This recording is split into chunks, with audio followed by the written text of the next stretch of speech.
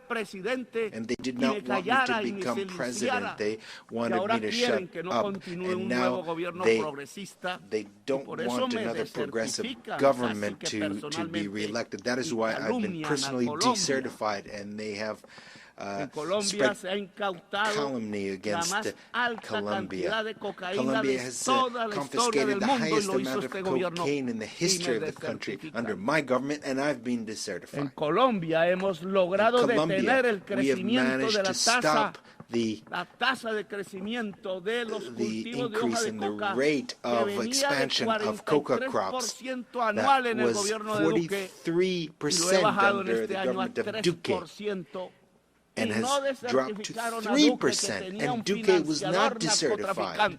He was who had someone who financed his campaign who was a drug trafficker, and instead they decertified me.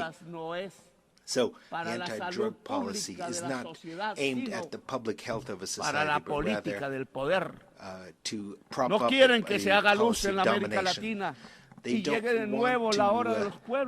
They don't want to give the power to the people. The young people that were killed using missiles in the Caribbean. Que nadie quizás conozca aquí su nombre. We're not ni de Hamas.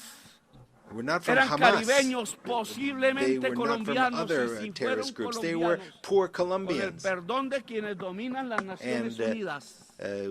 With apologies to those who dominate the United Nations, there should be criminal cases against those officials of the United States for doing this, including the utmost official, President Trump, that allowed the shooting of missiles against these young people who were simply trying to escape poverty. Youths in a speedboat who might have had a certain amount of drugs were not drug traffickers. They were simply poor youth. But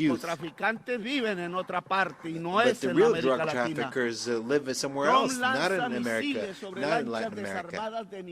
So it's easy to shoot missiles against the speedboats with migrants and accusing them of terrorism and drug trafficking when they don't have a single weapon to defend themselves, when the real drug traffickers live in New York, here, just a few blocks from here. In Miami. And they reach agreements with the DEA. And they're allowed to traffic in Africa, in Russia, in China, but not in the United States. País que detiene el crecimiento del consumo de cocaína sin rebajarlo. Solo porque sus enfermos drogadictos to reduce its consumption of cocaine. Because it's drug addicts, or rather, they did manage to reduce the consumption of cocaine simply because their addicts switched to another type of drug, fentanyl, which is much deadlier. This fentanyl is produced in the industrial heartland of the United States, here. Not far from here. And the consumers are here as well. Autoconsumo estadounidense it's produced and consumed de lo que se ha podido entender de drogas en la historia de la humanidad desde que supimos del vino, del alcohol o de la cerveza. That is adictos al fentanilo y a la gasolina. They're addicted to fentanyl and to gasoline. De la vida en el mundo. The two main poisons of life in the world. And gasoline is even worse than Solo los pueblos negros de aquí, only the black-skinned people here, those who were ancestral here, that were thousands of years, las mujeres que no quieren ver morir en masa a sus hijos, or women who don't want to see their children die of any color of their skin. Que aún piensan no duermen bajo el fentanilo o bajo la televisión mentirosa y que pueden detener la tiranía dentro de Estados Unidos mismo y en el mundo. Los ciudadanos que salen a las calles en California, en Nueva York, en Filadelfia, donde se tocó la campana de la libertad, a pesar de los ejércitos que manda Trump contra su propio pueblo, para amedrentarlo a los estados de las ciudadanías libres, en los mismos estados que dejan de estar unidos hoy ante la tiranía. De mal en peor, el presidente de los Estados Unidos no ve que han caído asesinados 1 millón de latinoamericanos entre sí mismos, el mayor porcentaje de ellos compuesto por colombianos, y otro millón morirá de norteamericanos por el fentanilo en 10 años. La cocaína mataba por venenos que le mezclaban 3,000 personas al año en este país. Hoy el fentanilo mata 100,000. 33 veces más. Mejoró Estados Unidos con 50 años de una política absurda, o empeoró y está conduciendo a su sociedad a la muerte dantesca de la droga que mata el cerebro y el pulmón. En esa mortandad de la humanidad, Trump no solo deja que caigan misiles contra los jóvenes en el Caribe, no solo encarcela y encadena migrantes, sino que permite que lancen misiles contra niños, jóvenes, mujeres y viejos en Gaza. Se hace cómplice del genocidio, porque es genocidio y hay que evitarlo una y otra vez. Este recinto es testigo mudo y cómplice de un genocidio en el mundo de hoy, cuando creíamos que era solo propiedad de Hitler. Trump no habla de democracia, no habla de crisis climática, no habla de vida, solo amenaza y mata y deja matar a decenas de miles. En cambio, en mi gobierno, en Colombia, no hemos aumentado la tasa de homicidio. Tenemos la tasa de desempleo más baja del siglo en el país. Tenemos la tasa de pobreza más baja del siglo en nuestras estadísticas.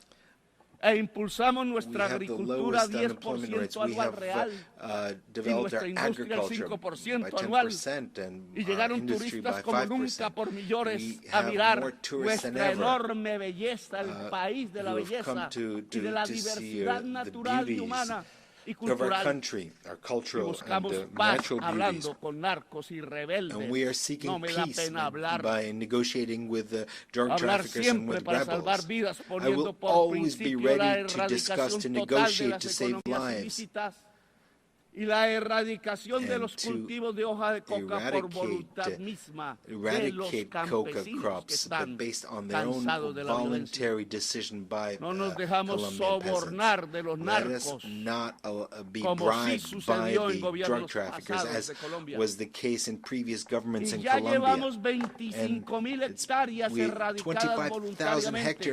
Tenemos éxito en nuestra política nueva, que no es de drogas, es It's not an anti-drug policy, but an anti-drug traffickers policy. That is something different. And we're grateful to the countries that have helped us, such as Qatar, Cuba, Mexico, Vatican, Norway, Brazil, and Venezuela.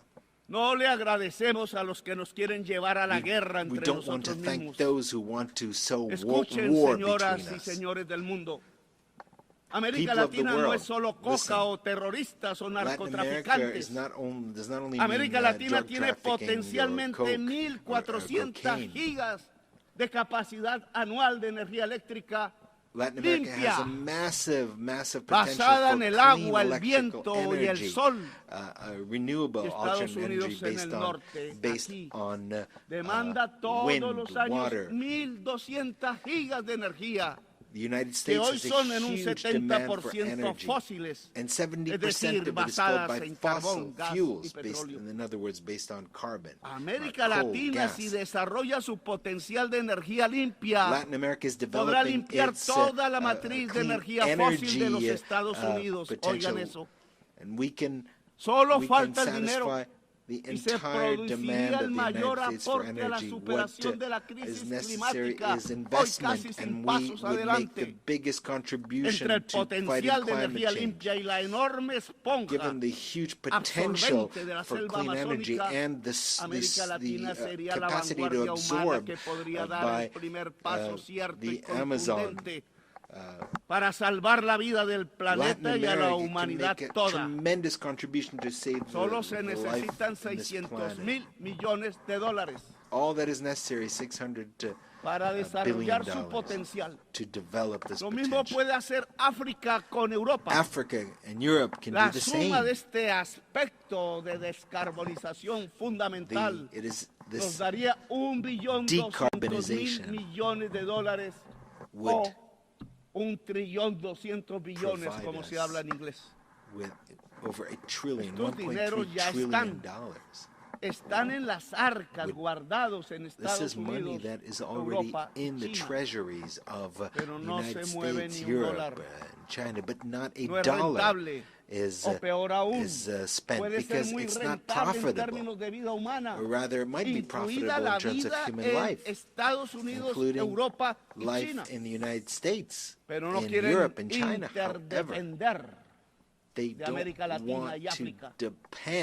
Saben que unir la energía limpia de América Latina y África a las economías fósiles del norte no solo descarboniza el planeta, salva del colapso climático, sino que también cambia el poder mundial, el que aquí a veces habla, pero habla todos los días con bombas y no con palabras.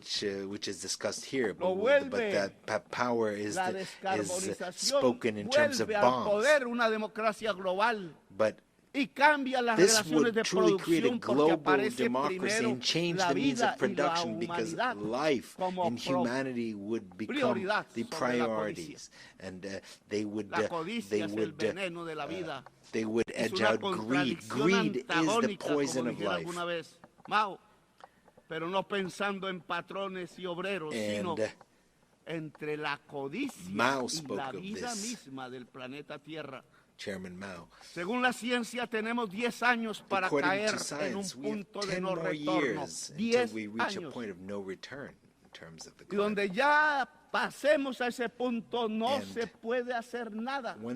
Solo observaremos las catástrofes y las sentiremos incluso en nuestra propia familia. Porque será, porque será, si me pueden... irreversible, la extinción de la vida, incluida la humana. Irreversibilidad del proceso. Ya ninguna tecnología, ninguna fuerza política o social, ninguna mente humana podrá hacer nada para detener el colapso. Y nos quedan 10 años. Dice la ciencia. Pero aquí no creen en la ciencia, dijo uno. People don't believe in science. El más poderoso del mundo no cree en la ciencia. The most powerful man in the world does not believe in science. That is the y de irracionalismo se llenó filosóficamente Alemania, el país de los grandes filósofos de Feuerbach, de Hegel, the country of great philosophers, de Kant. Of Kant. Y hoy de irracionalismo se está llenando Estados Unidos y fue la antesala de Hitler en 1933. Irrationalism in 1933, and today it's this country that is becoming irrational. The solution is to stop consuming fossil fuels and to quickly switch to water, wind, Pero la palabra descarbonización suena ahora subversiva but the word en las decarbonization de los grupos de países subversive poderosos, el G7, at the conferences of the most powerful countries, G7 or G20 or in Davos. Among the rich. Como hace 5 siglos sonaba subversiva la palabra democracia aún aquí en Nueva York, democracy sounded en Cartagena, en Bogotá, or en París, Bogotá, in Paris. Esos dineros de los que hablo aquí, Madrid. $600 mil millones de dólares, these dollars that I mentioned here, $1.2 millones, $600 billion or 1.3 trillion. En 1 o 2 ceros, mayor que la cifra que prometieron los países desarrollados dar. Y que son limosnas. this is y no just a cumplieron little more than what the desde la COP rich de countries París pledged porque no les at the interesa la COP in descarbonización. Paris, and they have not fulfilled their Y pledges es because entre they're not ceros interested la demasía de la in cifra decarbonization. sobre los exiguos préstamos de la banca multilateral que son And, eso, pura limosna inocua, what has come pura is ideología basically, pensando que la rentabilidad del capital loans limpia from la atmósfera y multilateral salva la vida. banks, which are Mentiras ideológicas, which are just fantasmagóricas, fetiches, small para que no amounts miremos compared arriba to what y is no needed. actuemos como humanidad. La crisis climática implica The climate priorizar en crisis todos los presupuestos means públicos la that in inversión all en public descarbonización y budgets, adaptación. investment in Necesita decarbonization and por adaptation completo should be the una priority. política financiera mundial Global diferente financial policy y is abolir necessary la that is prima del different. riesgo de la deuda. The debt dijo risk que son premium riesgosos should be los países que más, abolished. que no son Which riesgosos? countries are the Los riskiest? países que emitan más gases efecto They are invernadero the countries el segundo primero de la Tierra. that have the highest greenhouse gas Y que emissions, sí such son as this one. riesgosos These are the los riskiest países que whereas absorbemos the el countries CO2 that y tenemos absorb selvas y mucho CO2 and agua y we have absorbemos jungles en el and a lot sur of water el CO2 in the del south. norte. We absorb Porque the el mercado CO2 of dice the lo north. contrario, si no es porque está equivocado y va camino But al abismo de la vida. does not Se agree with that. necesita condonar deuda en los países más pobres. So Y the cambiar debt pagos of de the poorest deuda countries externa must be por forgiven. inversión There should be en swaps, la debt swaps adaptación y mitigación de for la crisis climática. adaptation and Sí, mitigation señores de la and China y investment Alemania y in the Estados climate Unidos crisis. y Wall Street y París y la Bolsa de People Londres. from the United States and those from Ustedes quieren from recoger Wall los Street, intereses de la from deuda London. externa You en want to nuestros países. collect the Encontrarán interest payments cementerios y from muertos the y debt cuando of vayan a our countries. recogerlo What you will ustedes find también eventually serán is cementerios y muertos. No cemeteries sirve because ese we'll dinero all be dead. en medio The de money, los cadáveres. the money will be useless in the midst of all the He aquí cemeteries. otra palabra subversiva. Another subversive Planificar. word is the Plan. plan. Plan global. Global, Se olvidó la a global palabra por el plan. mercado. The word No se plan has been necesitaba forgotten planificar, dijeron. because Cuando it was planificar not es de los necessary seres to humanos. plan Es anatema. because the Tanta plan is creencia anathema. religiosa y falsa se desató sobre el mercado. And Creencia fundamentalista. there was a fundamentalist belief in the Pensando que markets, llevaba el mercado a la felicidad. thinking that markets would bring Dijo Walras, happiness. el suizo, economista. Y el The Swiss abismo, economist Arras said this. lo que lleva el mercado And in es fact, no a la felicidad, the market leads to sino a an la muerte abyss. y el It leads to abismo, death, como ya lo vemos hoy. as we are already witnessing Walras estaba today. equivocado. Malras, that El was his name, neoliberalismo estaba was wrong. equivocado desde el Neoliberalism principio y was llevamos 50 was años mistaken from the guiando very a nuestros beginning, países and it's been bajo guiding our fórmulas countries for the past 50 completamente years, erráticas y based científicas, on y no las cambiamos. based on completely El erroneous plan debe ser formulas. vinculante a The los plan- estados nacionales, Plans should be realizado en binding una on democracia national states. global, It supervisado en su there cumplimiento should por be a el global Consejo de democracy Seguridad supervised sin by veto. a Security Council that does sepámoslo. not have the right to veto. El mercado no soluciona la crisis Because climática. we have to understand that the Sepámoslo de una vez. market will not resolve él mismo la the produjo. climate crisis because it has produced Fue el that capital, crisis.